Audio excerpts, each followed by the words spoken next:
They say that they're supposed to be the ultimate soldier. They're stronger than us, they're faster than us. They're pretty much superheroes. And then there's one scene where that character Eve gets on a motorcycle and starts driving away from this old angry ass woman right here, and she chases her for just a little bit. She's like, yeah, I know. Aren't you supposed to never get tired? See, there she is. Hey, you're talking about this. Wow, so you said, all right.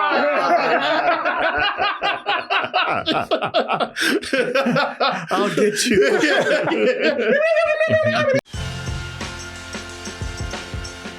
Hey everyone, the Double Toasted Live Mini Tour is about to be underway, starting with Atlanta, Georgia on October 11th. And I have two exciting announcements for you. First of all, we have a code that'll get you 25% off when you put in DTATL. Also, we have a very special guest that will be joining us, and that is Saber Spark. He's from Georgia. He's going to be joining us in Atlanta. Happy to have him come up on stage. And you can get your tickets by going to dtmerch.com, or you can go to x1entertainment.com/double toasted, or you can go to doubletoasted.com, and we'll see you soon.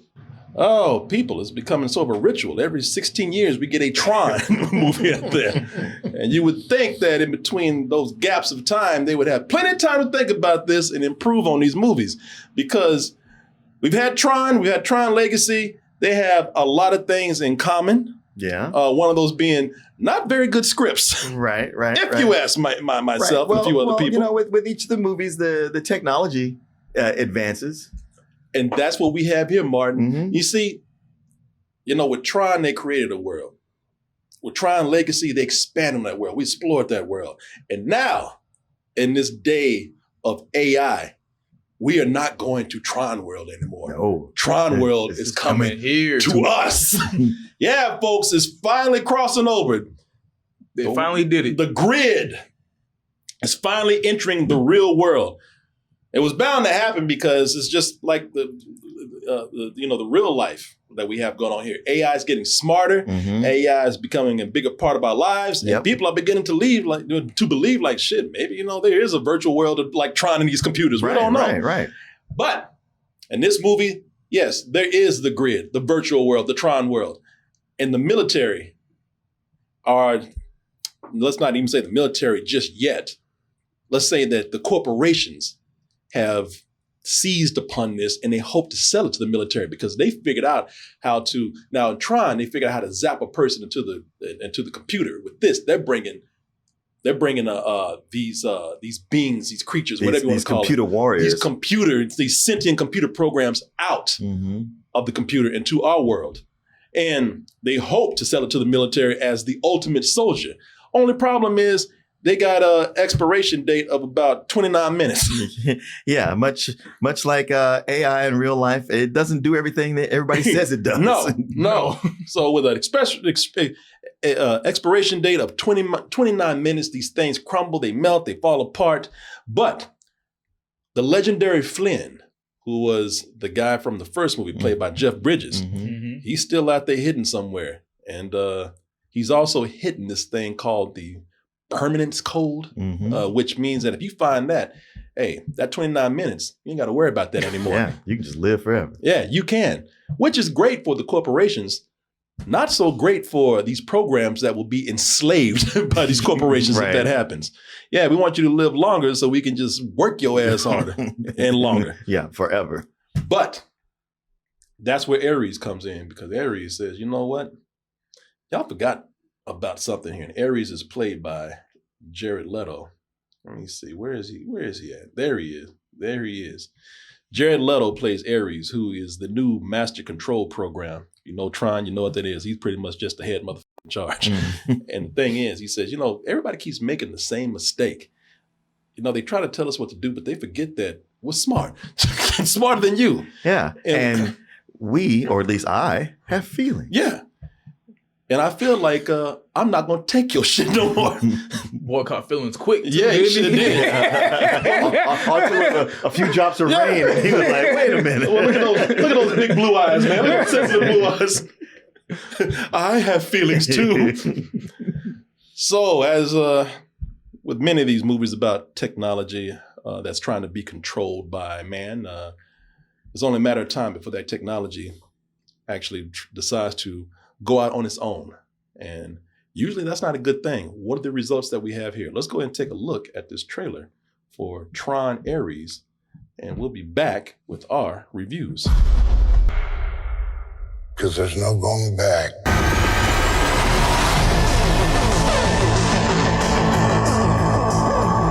You know what? That's one of the cool things about this. As you can see right here, 9 Inch Nails.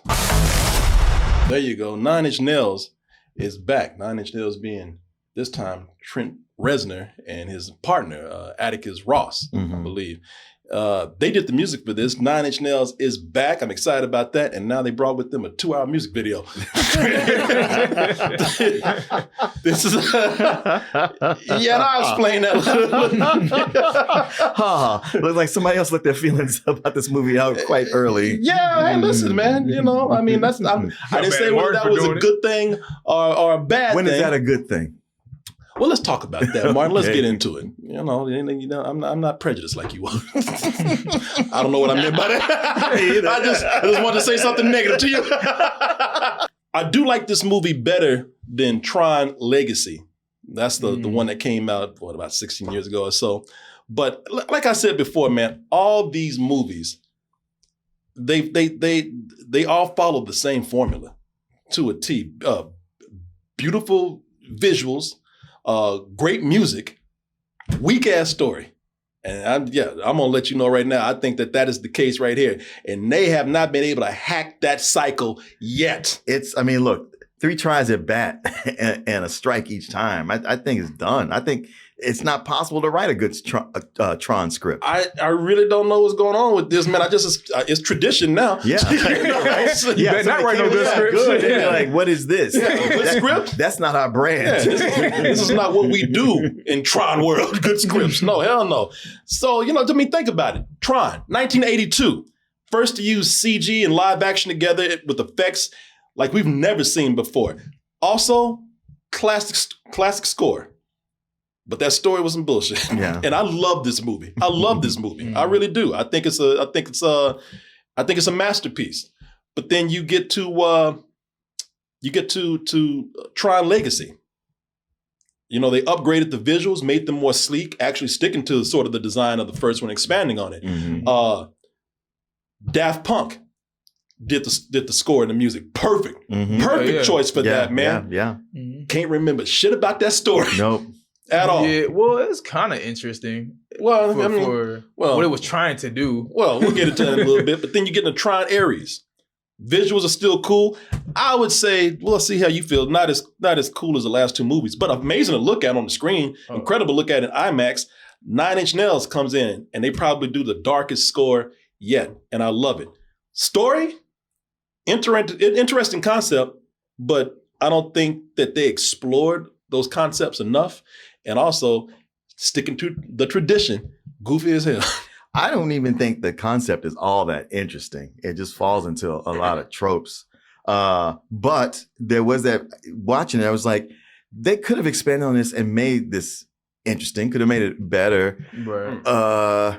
Except that it moves too quickly and they barely touch on things. And it pulls off this real amazing trick in that it's a story that's easy to follow and yet doesn't make sense. No, it doesn't. Yes. I can tell you why it never makes sense, or why this doesn't make sense, because hardly any of these stories have made sense since the beginning. I actually like the concept or the premise for the story. First of all, I love this idea of bringing Tron into our world. Having this crossover into what they call, quote unquote, the real world, and I do like that they have 2 corporations. I mentioned one. You have one corporation that's in the first one. What's it called? MCOM or MCOM? Yeah. And then you have another corporation where they're trying to battle to find this permanent code, because one is able to bring these programs, these sentient programs, out of the computer. The other, run by this girl named Eve.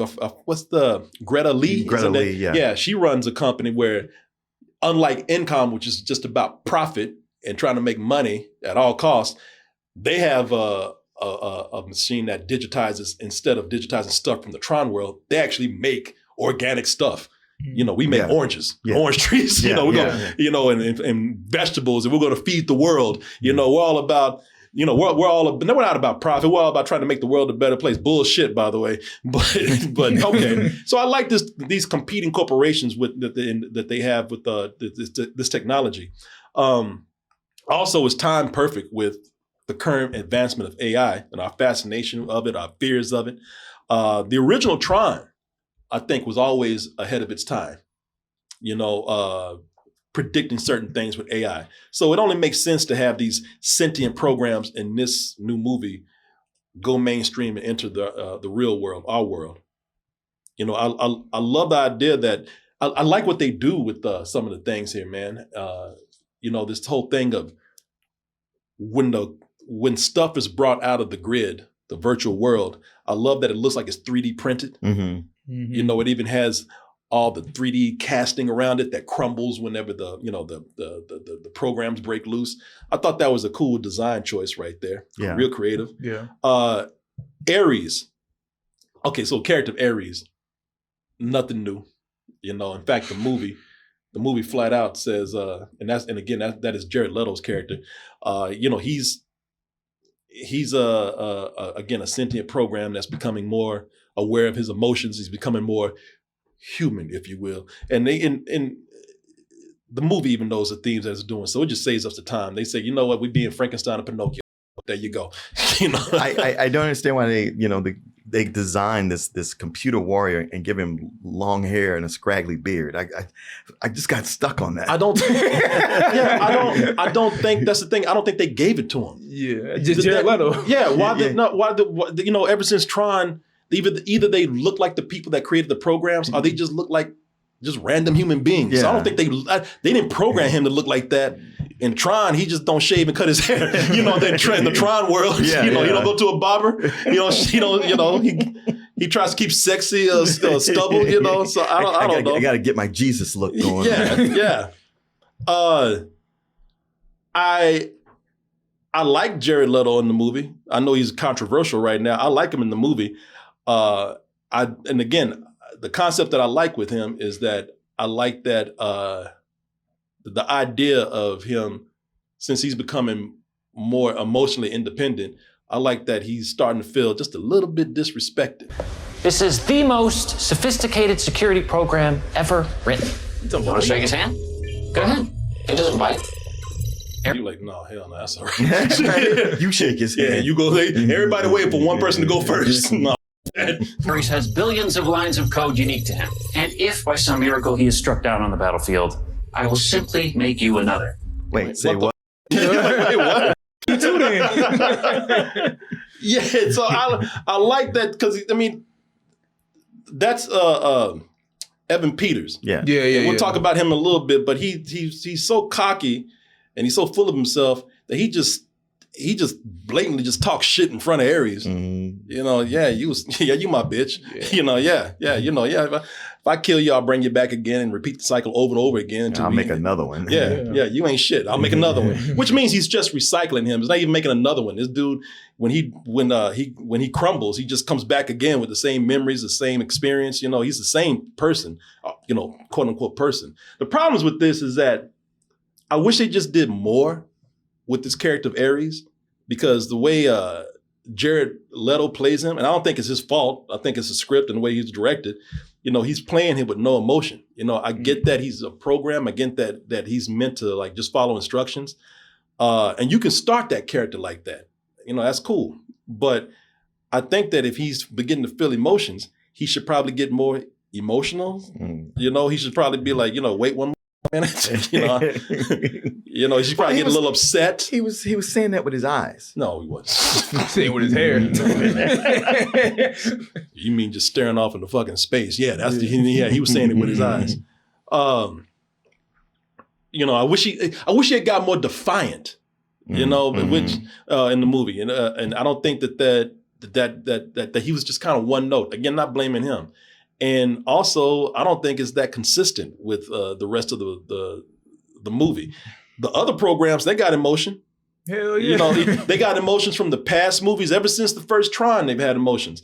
And this chick right here, Athena, who's played by Jodie Turner-Smith, she's too emotional. This bitch got emotional. She's got anger management problems. Yeah. Her emotion is all rage. Yeah, she ain't never happy. She was mad from the beginning. Mm-hmm. Like somebody programmed her to be pissed all the time. They got to turn it off. Yeah.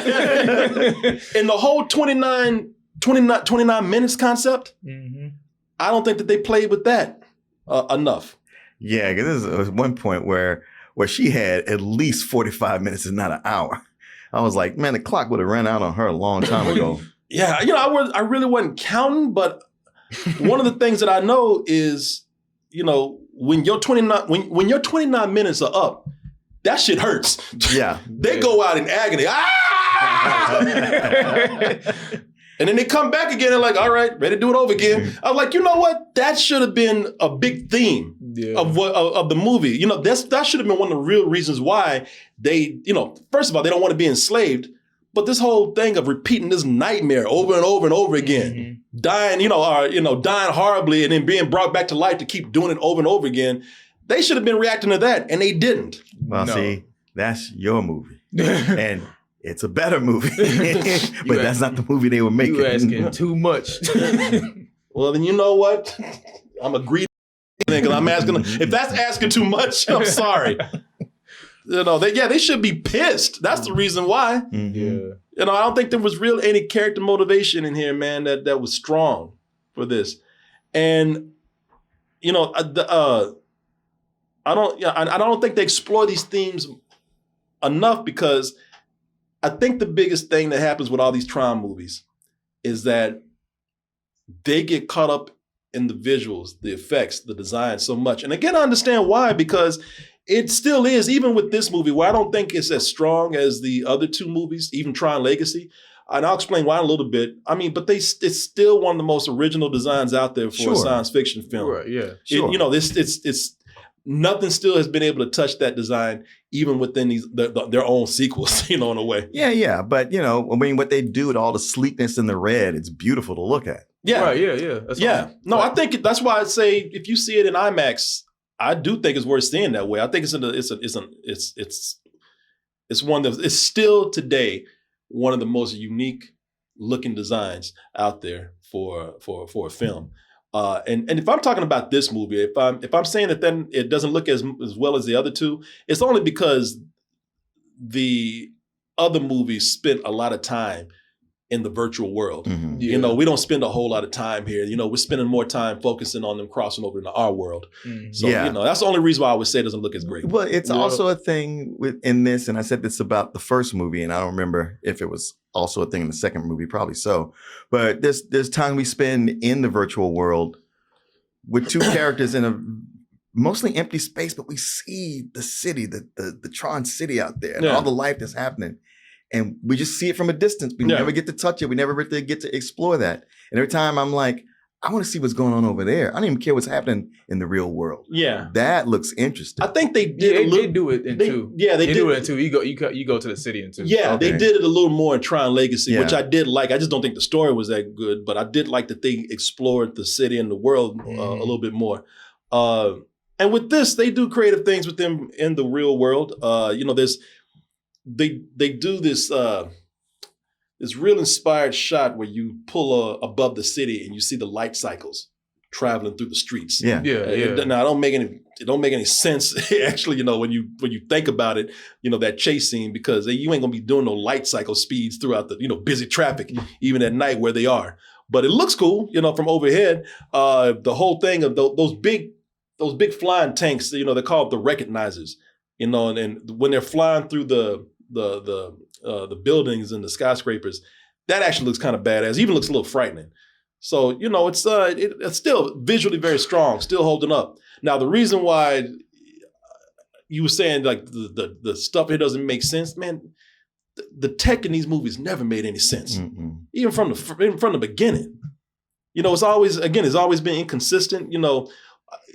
what determines how a program looks? Right. Again, why do they have, why does one look like Jesus? Yeah. Why did? And if they made him a Messiah, I was like, I kind of get it, but Yeah, it's not really That's what not they're what doing. they were going for. Yeah. Why does your girl have eyeliner on and blonde and dyed blonde hair? I don't think they ever really explain why there's choices in this world. Maybe they don't. Maybe I'm being nitpicky, but there's other things that don't make any sense, like the whole technology of zapping people into the computer world, and that whole thing about making organic materials and zapping them with a laser and creating them in outside of the computer.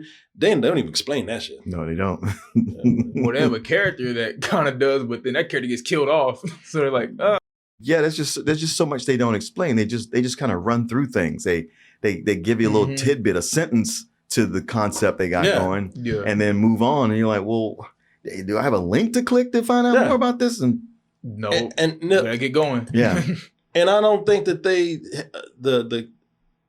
the idea of programs existing in our world is actually fully thought out, because when they introduce them, they say that they're supposed to be the ultimate soldier. They're stronger than us. They're faster than us. They're pretty much superheroes. And then there's one scene where that character Eve gets on a motorcycle and starts driving away from this old angry ass woman right here, and she chases her for just a little bit. She's like, yeah, aren't you supposed to never get tired? Aren't you supposed to be super fast? She's like, that's him. He never gets tired. I'm tired right now. Shit, I'm tired. Yeah, she was like, part of the weakness with the script is that some things are just too convenient.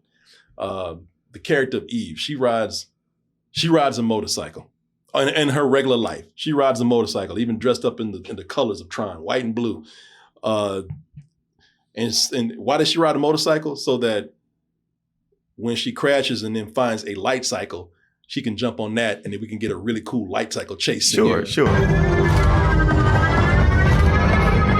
she is. I'm talking about this. Wow, it's like you said, all right.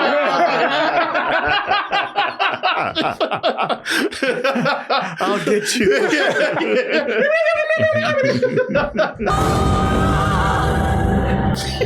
She sure did give up. She came out, I'll get you next time. She catches the bus.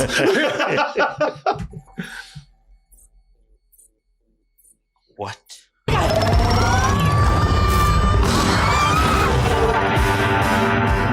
So it's another one of those movies too where they go out and cause all this havoc and chaos in the middle of traffic. Several people should have died, but traffic just goes just as orderly. You ever notice how, no matter how bad a movie is, the chase is always the best part? Yeah. Like we were watching Spy Kids 3 yesterday. When they got to the big, the Mario Kart section, I was like, well, this is kind of fun. This is probably the best part of the movie. Hey everyone, excuse me for the interruption, but you know the deal. Got to give a word out to our sponsor right now, which is Fume Zero. And some of you need to listen to this because you're trying to break that habit, that bad habit. You know which one I'm talking about. But I got some good news for you. If you are trying to break that bad habit, there's no better time to do so than right now, because you have Fume Zero, the brand new grab-and-go flavored air device from Fume that's affordable, just $24.99 USD for a sleek pre-filled device. No commitment, no refills, no batteries, and it's completely clean. Zero nicotine, zero vapor, just natural plant-based flavored air. And it's the first truly easy way to try the good habit. With 6 bold flavors and up to 10 days of use, Zero makes it simple to start. Hey, listen, they sent me one of these devices. I don't even need it, but they sent it to me, and they sent me one of these flavors right here. Crisp mint, delicious. I liked it. Like I said, I don't even need it, but hey, look, if you're trying to kick that habit, this is a very delicious way to start. And you can start right now by taking 0 chances with Fume Zero today. Available for just $24.99 USD. Just head to tryfume.com. That's TRYFUM.com to start with Zero. I want to thank Fume Zero for sponsoring this portion of the show. And I want to thank all of you out there for your support. Now back to the review. The humans in these movies are not, I don't think in any of them are that interesting. But here most of them are likable, but just not anything I was really invested in, except for one person, and that was the character of Dillinger, who's played by Evan Peters. And I found him interesting because he's an idiot. This dude, I was like, this is where the movie starts out. He is presenting all this technology to the military, to all these corporate investors, all these people that they're a public company. People invested in income, and the shit don't work. Yeah. And I was like, why would you do this before you're not even near a solution for this? Right. Yeah. To set up the whole thing of like, oh, he's desperate to make it work, but you're like, yeah, you're not even close. Yeah. This can only blow up in your face. Yeah. And plus, even when he's giving his demo, you're looking at him, you're like, who would trust him?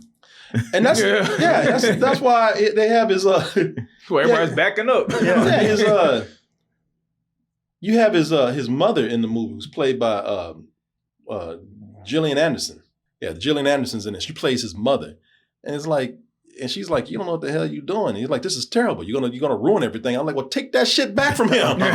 You his mama. Take that shit. Yeah. Put him on. Now you just standing by calmly watching him about to blow this company up. Right. I don't approve. I'm like, then do something. What do you think is going to happen? Oh no, Mom, I'm in over my head. Help me. Yeah, because there's a point in the movie where she's like, I'm stopping this now. Yeah. I was like, well, that's way too late for that shit. Right. You got these damn robots and programs run through the city, and now you're gonna stop this shit. You should have done that a long time ago. I'm putting the plug on now. You ain't doing the goddamn thing. I think another thing that's derailing the story for me here is that there's a lot of nostalgia that takes away from the story. There's nostalgia for the original Tron, and just nostalgia for the 80s in general. Oh yeah, yeah. Matter of fact, they hijacks the movie. Yeah. Well, yeah, the movie just stops at one point. Yeah. Remember this shit? Yeah, shit. Not even remember. There's one point where the movie stops and the character of Ares, he's like, the 80s.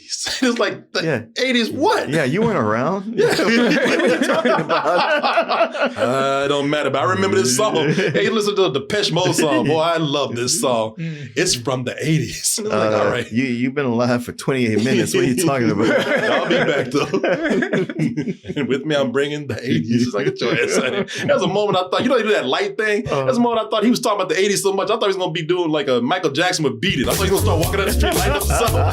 Like everything he touches lights up while Beat It is playing. Mm-hmm. It's like I was like, man, there's a couple weird things going on with the nostalgia of the movie with the 80s. They don't really do anything clever with it. It's just it's just like, hey, I love this song. Right. It's just there. Oh, hey, look, I'm back in the Tron world from the 80s.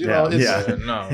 Hey, remember the 80s? Yeah. Aren't you Jeff Bridges from the 80s? I was like, shut the man. See, they ain't try to de-age him no more. No. In fact, he looked like the dude more than he looked like Flynn. He actually looked more like a Rooster Cogburn. Yeah, he still did. He looked more like a rooster's cop. Heard you're looking for me.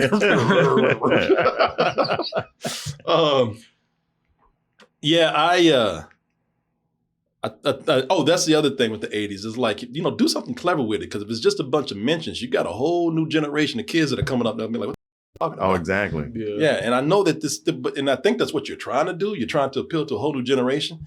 Man, this thing is so light on character that they had a named actor in there, Cameron Monaghan. Monaghan.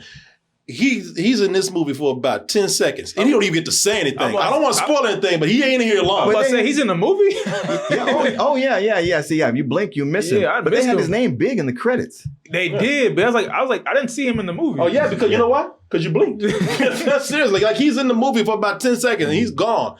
That's probably the best actor in the movie. Yeah, but...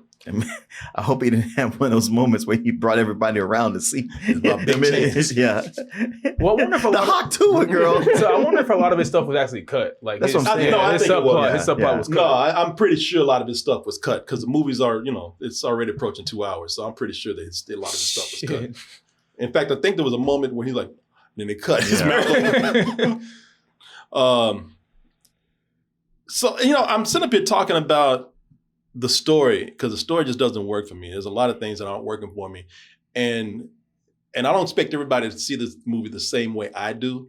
because I've loved the music in every one of these movies so much that by the time we get to this, I believe that this movie mainly gets by on effects and very much so on the music. And, you know, and that's how I kind of watch this. I just let the music just kind of make the movie for me at a certain point. Because, you know, the music has been helping this whole franchise. You know, the first score from Daft Punk, you know, it embraced the wonder of this. You know, the first score, before we even got to Daft Punk, you know, the 1982 original had like a real, you know, it had a symphony and it had a synthesizer score. And it really did kind of embrace the wonder of this new world that we're looking at. And by the time you do get to Daft Punk, they kind of celebrated the return of this world with the, you know, their own kind of synth pop rock funk thing going on. Y'all know Daft Punk's music. And by the time we get to 9 Inch Nails, this is the edgiest and darkest score that they've had yet. It's very ominous. It's, you know, it's kind of the threatening sound of AI coming for us. And the music plays through the whole movie. You know, they have that same score. They have that same the same sound throughout the film. And so after a while, you know, I did enjoy the visuals so much, and I enjoyed the music so much that I just started looking at this as a visual light show. And we were watching on IMAX, Minimax, but it was IMAX. And I think that it works way better that way. You know, because halfway through the movie, I really did just shut down. I just said, you know what, I'm enjoying my senses are enjoying this from the sight and the sound. I don't even give a shit about the story anymore. And I still enjoyed it watching it all the way through. So I did the same thing. Did you really? Yes. No, I did. Because there's a point when you can tell, like, this story, it's about this deep. It ain't going to get deeper. They're not going to start doing things that you go like, oh, that was really smart. Like that ship has sailed. Yeah. But I was able to sit back and enjoy it for the visuals and especially the music. And matter of fact, to the point where I thought if there was some way to watch this movie with the dialogue track taken out, it would be the better way to watch it. Where I know that sounds like an insult. God damn. And I suppose it is, but it was like the things they're saying, they aren't adding up. It's not important. Yeah. So if you were just watching it where you were just interpreting on your own what was happening with those visuals and that music, I was like, this would be the way to watch this. Oh, I agree. If this is be cut down 30 minutes shorter, and you know, maybe just don't even worry about the story so much. Cut back on the dialogue. Have people even do a lot of acting with no dialogue for a lot of stuff. Man, this would be incredible. But I just thought, really, I enjoyed this. I enjoyed this just watching it and listening to it. And it really was sort of like they say, you know, like a music visualizer is what they say today. A really long one, but you know, it was I just you know, just something where it became more of a visual show than a storytelling show for me. And I think watching it that way, it's actually pretty cool. So, I mean, I don't know if y'all want to give you ratings at some point, but you know, since I did enjoy watching this on IMAX, and I do recommend it that way, and the music is so good. And again, that's 9 Inch Nails doing the score for this, and I think it's like one of the best scores they've had for these movies yet. And I love the way these movies change the, you know, artists and scores every film. I give this a low matinee. Ideally, I wish they would just stop doing sequels. And I said this during our Tron retro review. I wish they would just reboot it and don't even have humans aware that there's a world inside this computer like it is. You know, I really think that would probably be the best way to go. But here we are. You know, they're gonna make another one. You know, 17 years from now. Yeah, right. And we'll see where we are technologically. Yeah. So I give this a low matinee. I don't know if I enjoyed it on your level, but I found myself not hating it just because of what we said. I mean, it does seem like the thing all the Tron movies have in common is that they're better playing in the background, where you're not paying attention to what's being said. And in the background, they're awesome. What great visuals and everything. You had a party going on a big screen in the back. Give it a lot of atmosphere. People would stop every so often to check it out. It's funny how there's times when like in the third act when they're coming to the real world, and I thought, it made me think like, wow, when they made The Matrix, they really pulled something off. Like they really thought that out because I was like, there's a similar vibe here, except this is all a bunch of bullshit. And all it, I just like, I gotta, you were giving them all the praise, but they deserve even more. They were able to take some of these concepts and make something philosophical that sticks with you, a classic that you can rewatch over and over. And this just isn't that. But like I said, in the background, watching it ultimate way, unless you're a Tronny, then by all means, hit the IMAX. For me, it's more of a really high rental. Okay. So I think I might have set myself up for failure because the second Tron movie, I saw it when I was super young and I absolutely loved that film. Like it still, at the time, was one of my favorite movies of all time. So I actually— Legacy? Yeah, Legacy. So I ended up rewatching it again the other day. I was like, yeah, I still love this movie. Now it's got its problems, but I still love it as a whole. So I was super hyped to go see this new one. So when I get in there, the movie plays and it's like, for like 30 minutes, I'm like, this movie is dog shit. I hate this movie. I like I said, I don't know, maybe because I was looking too much to that second one and how much because the second one's just straight up like a video game, Mm-hmm. So it's like the third one is like, no, we're not doing that. We just bring them to the real world. And I'm like, if I'm thinking about Tron, just keep them in the video game. Sure. Don't put them into this real world. I don't like them doing that. So the fact that they did it, I was like, y'all don't have a good enough story to be doing something like this. Mm-hmm. If y'all ain't gonna have no story at all or not a really good script, just keep it in the video game world. So with this, the characters I thought were all flat. They all terrible. I know Aries, Jared Leto. I think he's miscast, but that could just be me. Who would you cast? I mean, I don't know who you cast. I wouldn't cast him. I don't know who you put, but I just didn't like him in that role. I was like, his acting isn't that good to me. I don't think he fits that character that well. I think his character is interesting, but they don't really do a lot with it. They just go through his character so fast. Like his character off rips like, I'm having emotions, I'm having feelings. I'm like, okay, why did my feelings? Yeah, I'm like, why don't we just build up to this? But no, it's just off the bat. I'm like, all right, well, I guess y'all just saying it. And then these other characters are just all boring to me. Like there was no interesting characters in the movie. I know you're talking about Evan Peters somewhat, but I'm like, he just seems like every other tech bro villain I've ever seen. My robot's not working or it's going against me. I'm like, bro, how many times have I seen the same role played before? So I'm like, this movie don't do nothing new. I really wanted to get up and leave the theater watching this movie. Like I didn't want to finish it because I was like, there's nothing interesting going on. I don't want to be here any longer. And it was cold in the theater too. So that didn't help. I was right under the damn fan. So that didn't help. But yeah, this is probably one of my least favorite movies of the entire year. If it wasn't for the visuals and the sound, like y'all said, it probably would be a you. But just because of those two things, I'm going to go with low rental. Damn, low rental. Low rental. Yeah. All right. I really thought we were heading for some old bullshit there. Well, the visuals is so good. Well, with Julian, he was hating on it so much. I thought he was gonna give it a full price. Apparently I get it.